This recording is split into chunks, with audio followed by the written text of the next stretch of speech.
Nothing's more fundamental to the rule of law than the public's collective willingness to go by the rules.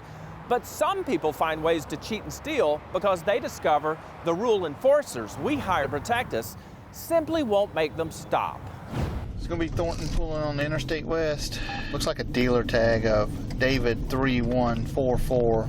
You can call it unlucky. You reap what you sow. Even you can run, but you cannot hide.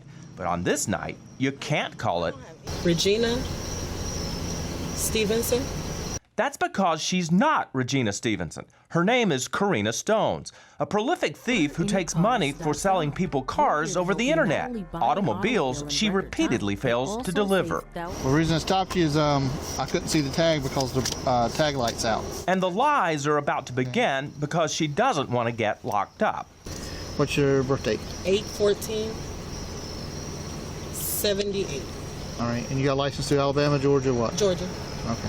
All right. I'm sorry, 74. I'm sorry, I'm like all over the place tonight. I'm sorry.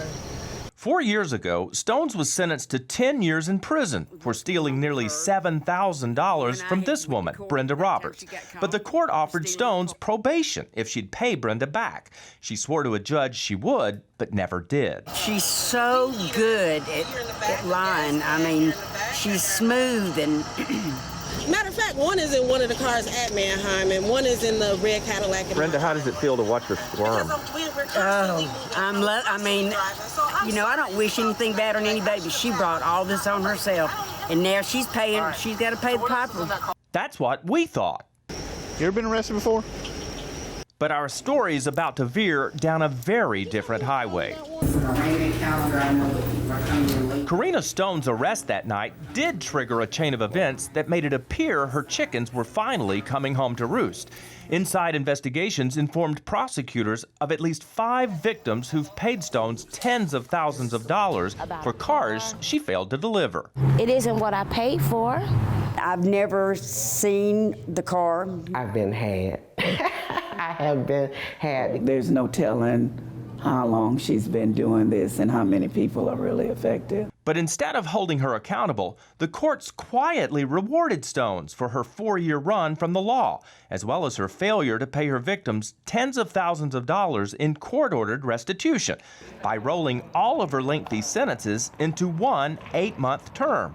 That's right, no longer 20 years, not even 5 years, but just 8 months behind bars. She was released in May of 2020. And according to her Facebook page, she's back to selling cars. That's not right. That is not right. That doesn't happen. They need to hold her accountable. She needs to go to prison and sit there and think about everyone that she's ripped off. But there's a late-breaking update to this story.